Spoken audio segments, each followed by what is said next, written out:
How is property damage calculated in a car accident?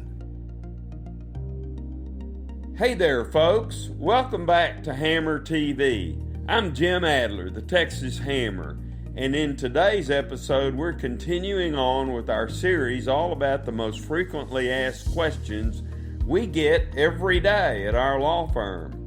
Today's question is one that we hear pretty often, and it's important for folks to understand the two different sides of the issue. But we're getting ahead of ourselves now. So without further ado, here's the answer to the question. How is property damage calculated in a car accident? When we discuss property damage, the first determination that needs to be made is whether the vehicle is a total loss or not.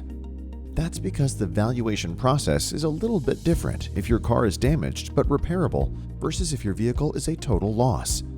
Let's take a look at the scenario where your car is damaged but fixable first. In this case, you're entitled to recover the reasonable cost of the repair, including parts and labor, at the standard market rate. You can also recover compensation for your loss of use of the car during the time it wasn't usable.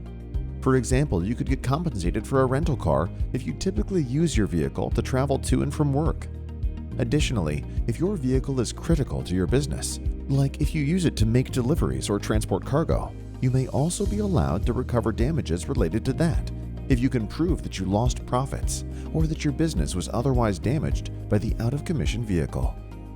Alternately, if your car was damaged beyond repair, meaning that it either can't be fixed or the cost of fixing it far exceeds the worth of the car itself, a different type of analysis is applied. For a total loss, you'll typically only be compensated for the fair market value of the vehicle at the moment of the wreck. This value is often calculated based on the value attributed by a third-party valuation database like nata.com. On another note, aside from damage to the vehicle itself, you can also be compensated for damage to items inside the vehicle. For example, if you had tools in the bed of your truck or some other kind of supplies in the trunk of your car that were damaged or irreparably ruined in an accident, you're entitled to recover damages on those as well. And that about covers it.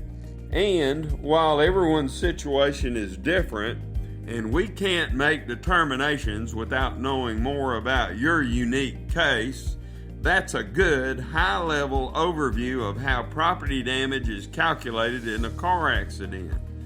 If you have questions about this information or would like to discuss the specifics around your own case, you can get in touch with Jim Adler and Associates via the contact form at jimadler.com or by giving us a call at 1-800-567-7575.